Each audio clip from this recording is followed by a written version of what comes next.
bucha yembize yamba abasiramu ne muwakala kyalenga tatuyambyeko kyalenga yabalenga kyalenga batwala ka bavubuka kyalenga yabalenga bucha yembize yambye omusiramu etuyambyeko bucha yembize abasiramu etuyambyeko kati kyalenga yabalenga nembaga nti basi enkadde basi empya bwe bakukyalonga eriko yokka lumabyo kondakita agenda ne wamalaya ne yebaka mwenga muli mu basi kikoste ekikadde kondakita taddamu kuvuma bantu kondakita abaamu empisa mbaga minisita mulamba mubuuza miri yakyambadde era ndani yasasula fulowa ya hoteri nga minisita alemedde okuteeba akatuli we bapamu a whole floor abantu ne bagidduka mu hoteri government had to pay for a minister nga tamanyi katuli katuli minister gakiga yes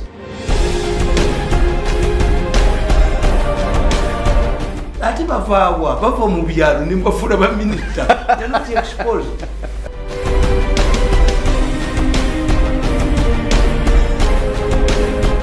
engeri jamu eva ku busiru nti tewabeerawo control oli ayingira mu luguudo n'aluziba ng'ate talina gy'alaga mwe mwazimba enguudo enfunda enguudo nfunda nnyo nnyo ne mukkiriza ab'obutale bakolere mu gundi mu makubo wakati bantu bakeera kusuubula obutale tewali bwe batundirewa tubakuba ekibooko traffic ekkirizibwa yadda akabooko akatono ffe tukolebwa ekibiina ekikuba abavuga obubi uganda tirina mmotoka this is bad driving naye nze nsuubira amakubo gonna agasinga bwegatunduulira nakasero batundira mu kkubo kasubi mutundira mu kkubo mwalimu abantu bawa obutale obuguudo bwe mukola ng'oggyeko olububi bwa mmotoka bbiri zokka enguudo ezayitangamu hoses e London zeziriwo kati tebazimbanga mpya bw'oba oyagala okulaba ebibuga ebinyingi agenda mu Asia London Paris ani byebimu kakati wano ekiri wano mwalimu okumanya bumununula abantu bammwe abakulembeze tebamanyi reality nti abazungu bwe bakujjanga wano nga bakuwadde obukulembeze ng'osula nakasero n'ova mu bantu kakati reasoning yo kyobola balule baali baagala afuuke president wa Uganda nalimu obote n'atwala obuyinza lule yazimba obuyumba obuli mu paaka enkadde nga levo ye okutegeera kwe kubanga nze ngenda ne mbatunuulira amweriyolisi nti navaayo ne mbaga nti president ekiragiro kyawadde ku toyireti bwomubizimbe tekikola so ku kiragiro ky'omukulembeze w'eggwanga toyireti ffe tubadde wano nga tezisiza birwa city council nga wali wazigendamu tani agenda mutoya council anti kati ne bateekamu abazirabirira kubanga mumina ne kabira ebitagenda mu toyi kambabuulire ogenda ejjuba omusajja nga atadde abaana be mukamunyi bagenze kupama ku nsiko nosanga omusajja nga yeetadde amawulire bwati yasitamiriza ali ku luguudo kati those people don't go in the toilets nabagamba mbadde njogera ne mukyala Betika bye ne mugamba timwe ebintu ebyo bimukola biyita byakola Betika byogera naye ne mbagamba minisita mulamba mubuuza miri yakyambadde era ndani yasasula fulowa ya hoteri nga minisita alemedde okuteeba akatuli we bapamu a whole floor abantu ne bagidduka mu hoteri government had to pay for a minister nga tamanyi katuli katuli minister gakiga yes ate bavaawa bava mu byalo ne mbafula ba minister they're not exposed ekitegeeza mwe mwina okusadinganga ekintu nti lwaki abatunda amanda bagayoolako lwaki abatunda enkota y'ettooke bajjamuko eminwe lwaki waminzaani bw'aba apima ateekako olugalo mpulira kubba nti abali ku gundi tebabasasula abatunda amanda tebabasasula kati bayiwolagana abatika enkota z'amatooka aliwakasente katono batunda emyera kakati what does it mean singa oddira mu arcades noga nti mujjemu bano abasasula mukitegere ndi mu Kampala mulimu miliyoni 2 bapamawa bafukawa ekitegeeza amazzi g'omusajja ono gayina okgenda mu Uganda mukamwe nabaga nti mu Uganda mukyetegereze omuntu ategeera kyogenda okukola ne toilet mumpe toilet paper kituufu nze ndi musajja nnywamu naye bwe mba sinatandika kunywa mala kulaba toilet weeri kubanga oyinza okutuukayo eri ogenda okudda nga kuliko akasumuluzo mu Kampala ebyo ebuyonjo nga ebizimbe bannannyini bizimbe abazimba tebateekako ekyo pulezidenti bakimubimala ekyokubiri lwaki buli mupangisa alina tumuwa mita eyiye waliwo omupangisa ayinza okujja amazzi gonna gaggweko nga sente zosasula n'amazzi naye amasanyalaze agazanyisa so mu Uganda olina okukitegeera nabagandi nagenda ewe twali tugenda gindi Japan n'abasajja ba autoda nga tugenda kugula motoka naye tutuuka gindi emalaba tugenda mu hoteri ng'omusajja enyama agiteeka mu firiiki nemubuuza lwaki enyama ogiteeka mu firiiki bwabakozi be bagirya eriyo omusajja alina obuyumba bwe buno obwekinaku alina 100 yakugamba nti akayumba ka mitwalo eki naye buli lunaku sasula 10 kuba badduka mu kifo ky'okumpa esatu ejawange buli lunaku nnyina okulonda 10 lwange gwoba osasula 5 nkubanja 5 kakati abantu baffe n'otunuli eggaali yabeerangako eggabo eggaali ng'erina kengere eggaali ng'erina ekkaliya eggaali ng'erina eggabo tibiriiko kati yes because bw'obiteekako egula eri very expensive nkitegeera golowooza okusanga emmotoka yabangako obutaala buno obwemabega n'olaba emmotoka weekubamu n'amafuta gagende muki kwegamba eno gundi omubeera amafuta yafadda nkitegeera gatambulira ku kadomola wano emmotoka yagiteeka kadomola kitegeeza kibadde mwe temumanyi bantu bammwe temubategeera mwagagaola ne mubaddukamu nti eggaali omupiira gw'eggaali oyinza okugusanga nga bagusibye ebipiira n'osanga omusajja ng'empale mbabuuza bulijjo ne mbagamba nti andabwe yegula ennusu 10 enkadde mu yajambalamu edda bw'ogibaaninga ayambala oba ayita bwereere you don't know your people buli mu kupromotinga bintu by'abachina babaleesera buli kimu musisi mwenyinazi olwa bakansala bwe bajja yabatwala n'abagulira emmotoka mu Africa mugundi mu Tropical Bank ne bava mu bantu baabwe this is why I refused okuva mu bantu ba bulijjo nagaana kubanga the moment lwova mu bantu ba bulijjo you become alienated oba tekyayogera nabo lulimi service provision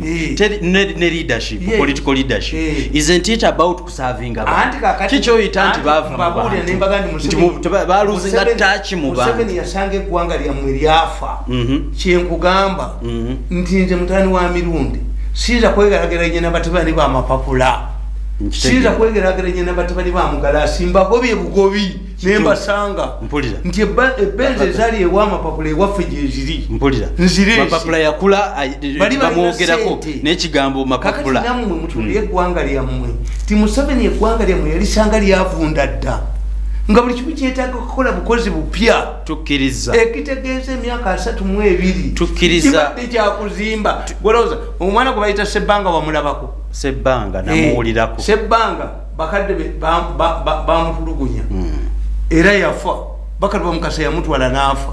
why nti embeera gye baali bakozizaamu Sebbanga waliwo omulwadde gwotwala mu ddwaliro noga nti bamuteekako ekipa z'amazzi 4 amale Museveni essa eggwanga aba yalisangalira teyali loolo ye okulikyusa anti kati ekizibu kyalina nti naye balonda badduka ku bantu chairman wero si wano ebadde loolo ye okulikyusa waliwo essajja baliyita Ntaganda eti eryambala ebya NRM lyonna eno ne ka bodaboda lipi baliyodde yaliyodde kamukubireko munga najja mwikotu bagale ku CPS oyo musajja agoba n'abaserikale ku CPS abagoba ng'afaaki wamaanyi nnyo ababbi bonna anti kati bwe mwonoonye ensi bwetyo bweyonoonese nti abaalinamu essuubi ogitereeza ate eyonoonese boonoonese temulina bajjanjabi emyaka 3 nga mukulembera enguudo ezirabikako zizze mu myaka nga5 egiyise myaka nga obutasangawo sente kirala naye ate era nezo tukozeemu twewoze neewole nze abantu abanyingiza amawulire muli Masempaka Mukalazi Kyobe Venasio Sennoga Abdul Nsereko radio Uganda yali eki nga yeriwo yokka era mukyalo twali tulaba YouTube na TV eriwe mwetandika sawa 7 bayina program nga bagiyita biki ebifa mu nsi nakimanga amazzi emisana nga sisoma mu kyaki kuwulira radio yabo ku saawa wakati wa 9 ne 12 neka kuwulidde radio Uganda ya mini eno ate radio Uganda weriyo bakute Museveni obujaga babali kubakoze TV mwakoze TV ye mwakoze radio buli bayolona kiri abawesente ate nze pasitanfuliza ntegera nti abaana mu radio mwe baliyo batibbi ntema butemi kigenda yo amini yakola UBC ngewulira mu Latin America najibalekera bajibbi abana bajibbi bagende wa Museveni bajayo sente bagende wa Museveni eri kutaka kakati makamba bose nsekana tebalina byuma tebaba wasete abakozi tebalina umanyiri amazina mu diro lyange mu government yewoze sente okulwanyisa enguzi kati bakuleko mu obuwumbi 10 government egenda kweyambisa obuwumbi 10 bajja babazanya omanyije babazanya badde report ya auditor general je bazanyira mu kutulaga mpulira ngete munakola ku basajja ababba akibwa eyagula akatale kana akebiti akawusafi bilioni 10 ngachanyenya omuntu nga wali where do you begin are you serious ng'omuliro gukwata ebiti yagula ebiti bilioni 18 ate yabigula yabizimbawo yagula ettaka n'azimbawo ebiti mutubuye ayo mwe mukiva kyokwata empuuta mukwata bonankati bukulwe mpulira mukiva kyokwata empuuta abantu balingi tulabe ku muvubuka oyo nga bamutadde kabanga lyetoloola Kampala muli ku mukene and that mukamba bulire nabagamba nti oba bwe mubakola kubanga buli kimu banoonyaamu mutu nabaga nti bukya yembize eyamba abasiraamu ne muwakala kyalenga tatuyambyeko nembaga nti baasi enkadde baasi empya bwe bakukyalonga eriko yokka lumamyo kondakita agenda ne wamalaya ne yeebaka nekasakujjako kikosta ekikadde kondakita taddamu kuvuma bantu kondakita abaamu empisa kakati kambabuuzi I laugh at you ebisaawe bino bimusibira abantu olwaleero even the first lady amaze emyaka emeka nga minister of education ali mbisanja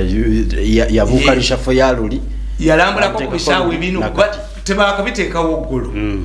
akibwa kiruddewo ne mu buli district mulimu ekisaawe kimu ekisaawe ekyenakivu first lady yali akirinyeemu yakirinyeemu yewaayi yalabise kyalenga yabalenga kyalenga abatwalako abavubuka kyalenga yabalenga bukyeyembize eyambye omusiraamu etuyambyeko bukyeyembize abasiraamu etuyambyeko kati kyalenga yabalenga mpulira kubanga ebisaawe bibaddewo nga sente muzibba bubbi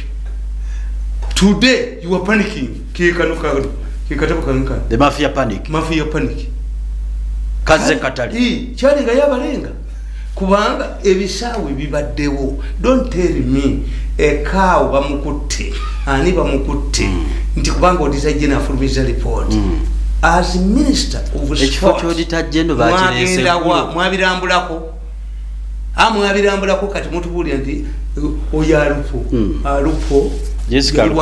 bamukomezaawo alupo yali wambabazi bamukomezaawo annyonyo alupo ne sente zaalagawa bepakira ku poloti yange nagula poloti nina olufuno ninakawo negituna millions za $2 kali kaze nalinja kayingiza tuleera aka kasajja ako kalinga epusi nalinja batta nalupo lwaki buli wabaawo amugamba munabba ettaka ningamba omukozi ono kumuyingiza kabuli nalinja bayingiza kabuli njagala poloti negitunda millions za $2 lwaki lwaki buli kibaawo mu Uganda omutono gwe batwala kyembuuza ebisaawe byatandise eggulo bulijjo weebiri mulindwa temwamugoba abaana abo tebakola olukwe nakana akesironkokano tebakuba mulindwa ne bamugjamu why bate mbagamba nti ekizibu kya Museveni kyayina bamuzanya kye bayita sagic operation surgical operation kitegeeza lutalo lwa piraawo naye mulindwa ebiseera bye byaliwo Uganda yitende kyokola mu kapira empira nga bagitukuba waliwo ebyali bigambibwa nti emipira gyaffe gyatundibwanga ye naafuna ne babuwabaawo afunamu akasente ku kipolopolo bagamba abazanyi ba Uganda Cranes nti kipolopolo bwetukuba tubawo emmotoka ne risiiti njiina yes empira nga gitundibwa President Museveni n'agenda mu nkambi obuwa namwekandagirako nava mukamba yes the intention was abaana bano n'akasajja k'ekironko ako baali bakozewo kye bayita Cranes Fans Club eyo eri strategy ya Mbabazi okimanyi nti Mbabazi bwe yajjanga mu kisaawe nga bawangula nga sekandi bwagenda babawangula mpulira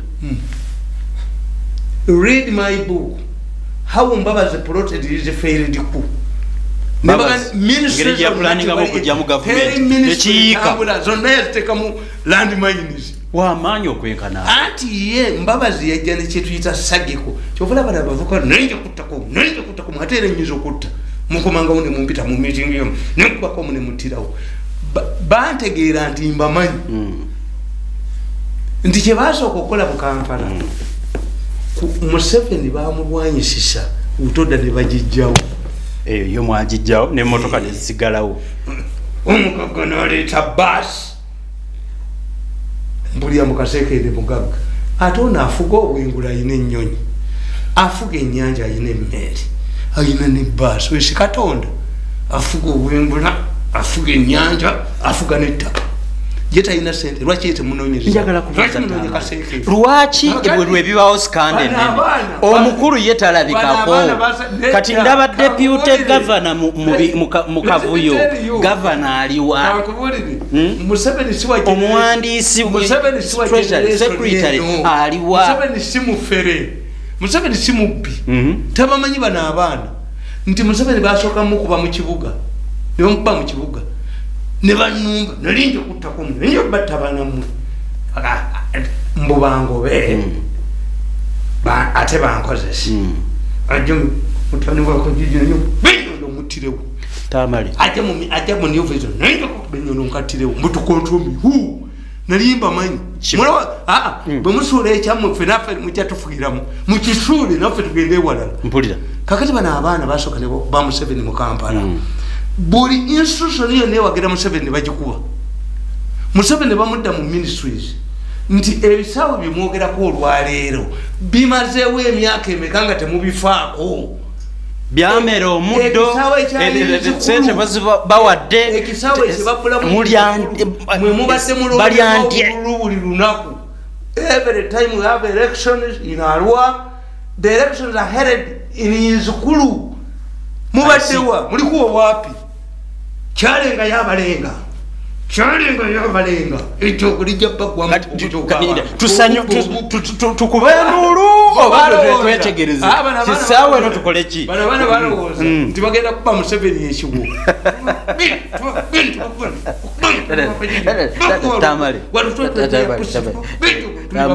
tolowooza nti kyekiseera Museveni aveeko tasobola kuvaako ebintu biganye ebintu biganye levo y'obubbi bwe batubbye tagitegeera aveewo ko wajje wagitegeera President Museveni n'akatabo k'empandiisi when the state fails to deworm omanyi gavumenti bweremwa okufulumya enjoka efaanana nga ab'amayembe bakugamba mbuleete embuzi tugakwate nga nako gawulira luyembe lwaki tegakuttira mu kkubo kakati olwanyisa corruption naye okutte auditor general's report what about the IGIG what happened to the IGIG inspector because this man writes a report once what is the IGIG uyu mufu mpulira when it comes to the bank nadenjogera ne mukyala Amonge kyenyini kyenkugamba muyende mukyala Amonge abakulu bo tebalabika mukyala Amonge namulabako omulundi gumu banoonyayo gwe basuula yaŋŋamba nti nze mukyala gwe wasanga nga ndi mu mmotoka nti nenkubuuza Amonge oyo mulaba mu sensi yankubira ejesimu naŋŋamba tefolas akakiiko kano mukayita kosaki kyetwagala kutereeza bya banka in future nga banka tezigalwa as they are doing ne banka bazigala deliberately bagala kutereza in future yes. atolwo abaliwo ba investor babakole bemwasuulira ebyabwe kyetwagala mu kakiiko kana babakolere ki akakiiko kawe mudde Besigye genda webaka Besigye abantu bajja kukuba bajja kukikamu nga kabata okimanyi nti Besigye yali alonze Munyagwa ng'alonze Kasibante ng'akimanyi bagenda kubuuliriza banka mpulira mukube mwabyo Besigye mukubye mwabyo omu ku baali mu kakiiko ako teyawasa naye mu family yemu Besigye oyo mwabyo kakati ikiterezi FDC beronze FDC mu kiseera kya banka omulowooza nti opposition leader yali amaze okulagira ekyalo nga chairman w'Erusiwa mujjeko amakufulu bababbe mpulira nti by this time it wouldn't be Amongi at this time it wouldn't be Katuntu it would be who Kasibante Mandi Munyagwa analysis to investigate a scandal of this magi Besigye abalaki abagira Besigye katubakubire ko mungalo abagira part Besigye is part is a pretender Besigye retired colonel Dr. Kiza Besigye is a pretender no basekete nempagam mbwa amaje bagawumuziza bajeno babawumuziza ne mugoba omusisa ga yenankulu nagenda akola ekibiina ky'abamalayo ekyamanyi ennyo muddamu ogoba abasisita muba muyina amagezi mukigoto abayitaga sister mukulu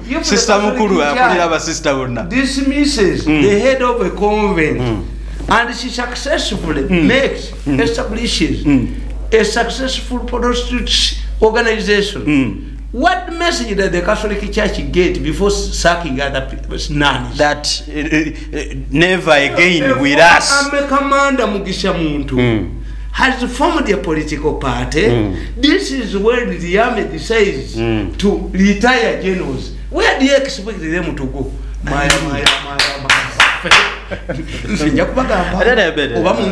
mukaseera nga Mugisha Muntu yakomandinga kamaje akola kibiina eno mugoba abamaje abalala bagende yes nti 1983 abayipisi bagoba abanyarwanda baddeewa Habyarimana n'ateeka ku border ekagitumba Kinyarwanda proficiency test nga tamanyi Lunyarwanda takola ki tayi balaga wa musebe n'abaganda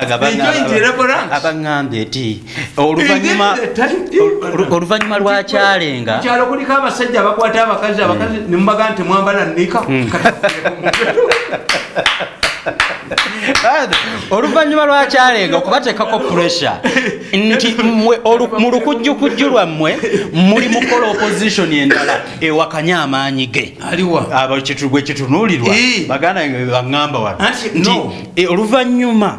lw'okubeera nti kyalenga w'amaanyi munoonya opposition kuba Besigye afudde muteekeyo n'eri muzibe oluggi mwekuumire mu ntebe engo bw'ejja kukyala embuzi tuzigalya mu nnyumba mpulira when a village is invaded by prostitutes abakazi balina okumanya nti bakyatunda ku bisenge kukyalo kulizeko bamalaya batunda akaboozi ate balo n'omutunula ku kisenge kiba kitegeeza n'omukuba omugongo that's when you should look after your husband properly kubanga kati wafunye competition the responsiveness of government I like it no if you find your wife with another man in a lodge to what benefit is it to you to spread it to the public the bed sheets and the blanket I see okutte mukazi wo ng'ayenda omusajja n'akulema kitunuulirwa ekikwogeza omufaliso n'essuuka kikiguti guti eyawanga bakitatte mundu Kayihura teyeekaana Kayihura even went to sikitatta ku gundi kuseemwanyi n'agamba kozesa kakati yona ali bweru General Guti is it sensible if you find your wife with another man having an away match in the road is it profitable to buy the bed sheets and the blanket and leave the other man to go bwe mukola kigambibwa nti bwe mukola kasita wabaawo ow'amaanyi you are trying the blanket you're blanking the bed sheets when the man you found your wife has run away. Chiga bulirwe mubayo munene omukumu abaka ensobi gyakola muina gwe musula ku jirikiti. Whenever you bring this young man onuje mukumpingo nse gamba kimu kyokka era mukatabo kange nkuga eyamuwe mundu ali bweru yeyagala. You consensus now that whoever is dumped after using people you dump them. I see. Yes. The mafia panic. I punish the authors. I see. Yes. Punish the authors. Museveni I punish the authors. But the court martial, instead of trying, the man it has found sleeping, having sex with his wife, is burning the bed sheets and the mattress. Nti generally enkola ya government eno nti bulwabawo munnamu ayina kyakoze munonyaye gwe mukulula ne mukanyuga mu kitimba. So happens now to Bank of Uganda nti governor wa Bank of Uganda yetalabikako as a governor media every day there is a story about that. Kasekende namala ne president emyaka 10 you are just excited for nothing. The way I know Museveni how he operates, Museveni tagoba mulwadde. If you were sick nti mutebire mulwadde Museveni tagoba mulwadde. Museveni omuntu ne bwaba minister n'alwala sirimu tamugoba. Ne bala disaba singa obungi abakyala bannamwandu kubanga omukulembeze ayina okuyamba bamuliko ne bannamwandu. That's Museveni. Kakati bano balowooza nti contract is expiring mu February nti Museveni ajja mujjawo. I see. I can tell you. So baagala kuba eyali badde ayingira yafulume. Museveni is unlikely to remove Mutebire. Museveni tagoba mulwadde. Bwakitegeera nti omuntu so therefore this quarrel mujja degenerating into tribe. I see. Yes, kubanga under the management of Bank of Uganda all of the people involved in this scandal are under the strict control, the armpit of the governor. Kakati mwichimuti and governor bwavaawo Museveni ajja kuwa Kasekende. I can bet my money on this. I'll be very much surprised if Museveni sacks a sick person. I see. Museveni tagoba mulwadde. That will be the first time. Yes. It does it. Uyu Mutebire ajja kubeerawo bajja musuulira katebe. Museveni agobe Mutebire. Do you want to tell us that the war now is not on the governorship, it is on the deputy governorship? Aveewo kuba yajja okusikira ono tewali busika. Mbabulya Mutebire ajja kubeerawo. I can bet my money on this. Museveni mukimanyi nti lishafu alwawo kola lishafu abantu bagirinda ne batandika no predictinga. Museveni alwawo kola lishafu. Lishafu affects 4 people. 1, the expectant abadde alowooza okumuwa minister abaana bano balimba abantu mpulira nti gwoli mu line y'okusikira. The one who has been dropped. 3, the one who has been transferred from a lucrative ministry to a village, a peripheral one. I understand. So 3 people are affected. How many times does he make a reshuffle? Sincerely. Era kakati bano beesimiyalinga. Why?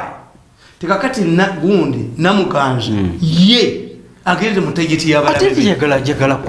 weda yera kwe tubadde tugenda okusiba lwaki namuganza wa kavuyo. No, buli ewali akavuyo namuganza abeera buli ewali akavuyo ekitala kimutukutteko lwansonga. The trick now is compensation. I see. Abaali balemedde ettaka kati baagala Museveni ali baguleko mu compensation. Ekibago by'abantu mu ttaka tudde Museveni abasasule. Mpulira. It is now more profitable to have compensation. Kugamba ennaku zino okugoba abantu ne bakuliyirira ettaka oba olifunyemu nnyingi okusinga eyalitunze. International relations. Nti UTL baba sente za Gaddafi. Uganda Telecom. Yes. Tezatuukanga abazibba bagagga balina n'ebifo binene mu government. Interest is different. Ne bagula Gaddafi n'agula egindi ebugolobi ekisawo ekyapa bakibba naliwonga Museveni abuuza Suluma where is the land title simanyi kyekiri n'ekyapa kyennambole nakyo tebamanyi wekiri nze manyi akiyina kakati today Kasirye Gwanga bali bamugoba mu nyumba ngomanya akazanyo ke bazanye mbwe nyumba ya mwanyina gundi ya mwanyina kibaki enyumba eyo yali amusajja mugundi muluwo mujaluwo yatanga abantu munayire manso ngavuga emotoka pitani munya ya yero era yadduka kati bane basala amagezi mbulizi yagwako bishi nagende wakasirye Gwanga nimuga kasiri okuteeka emundu wano tuteeka we yabwere bwonofa abana bote bajja bifuna mutugende wa muzee nyumba ajiku how did it end nga Katumba amala jeno wa majeta manyi kawesi tamanyi nti Kasirye Gwanga yagenda dewa president nyumba ne bajimu nalagire kicho kyajigule that's Museveni mu byofuzi batuga nti omukulembeze kono byakola byo tabimanya nkitegeera kakati ono namuganza ekizibu kyayina nti ayina abalabe bangi naye ate tali conscious teyegendereza mu byakola nti kati bajja ne bamugamba mumbejja teyebuya bifo bya ende nyumba balagidde mu sawa 24 baveemu nyumba ya high commissioner wa Kenya wano yajigula cyali mu Uganda yajigula cyali mu Uganda ne bafuula ebyapa obusiru mbo omanyi etteka ligamba nti ettaka balikyuka emirundi esatu teride jeryavu mpulira nga mukoze iki kakati akavuyo yeke yenyigiramu kichi minister w'ebyettaka te ayingira wati ya moyo katemba muganza kyatamanyi tibalwanira bifo bya parliament bafunza bannaabo mpulira nti nantaba abasajja bamusalidde amagezi twabago bade bagobanga nga uba pistol mu bantu abasajja bamusalidde amagezi if you donate to a church you cannot control the church you going to control the bishop kubataddeyo church yina wakawu program omukulembeze wenja tunatera okujimaliriza bajjawo ebyuma bya Museveni mpulira as Museveni is giving money to the Anglican church yes nantabazi agents were vandalizing the church as Museveni pledges 500 million and delivers 50 in cash ochaba kyenkugamba oli ago baba Museveni bano bagudde mu katebe kabalabe baabwe mpulira nti namuganza bamukuba kuba waliwo sente kati naye yennyini teyefuddeeko atomedde kutambula mpola nga kwegendereza bamugambye mu ssaawa 24 abantu baveemu kubanga ni nyumba ya Kenya kakati kankubuuze olwokuba temukitegeera gundi omusajja yankubidde essimu gulo naŋŋamba nti kyalenga aleeta bemupiza ab'e Kenya mu kivulu ki okiyita kivulu nemugaa nti kasita Museveni yakkiriza nga bajja ab'e Kenya ne bamunoonyeza akalulu president was said we are moving toward the same country East African community nakubayo kati ekyo temukinyegako ekyokubiri kyemutanyega make sure nti abantu abagenda mu kyalenga bali protected because abayaye bategese okubakuba emiggo the blame will go to who? To the government. Yes. For destabilizing a peaceful entertainment. Ekisembayo njagala okwebaza Brain White yanguzeko nkofiira omutwalo nkofiira omutwalo gumu buli nkofiira ng'egula omutwalo gumu nakoze sente mmeka ukadde kikubi nabagamba nti omuntu atalina idea mu mutwe kadde 10 nkofiira mutwalo naye tugenda kulya nkoko naye bacyankalanyiza Brian White yayise mu ndeebaawo wona ne wacyankalana kati nakoze ne kalenda mu mwaka guno Museveni ebintu byasinze okukola oluguudo lw'ejjinja nawa byonna byasinze okukola nenkola ne Christmas card zino messages zammwe abantu tebazitegeera tebazitereka Christmas card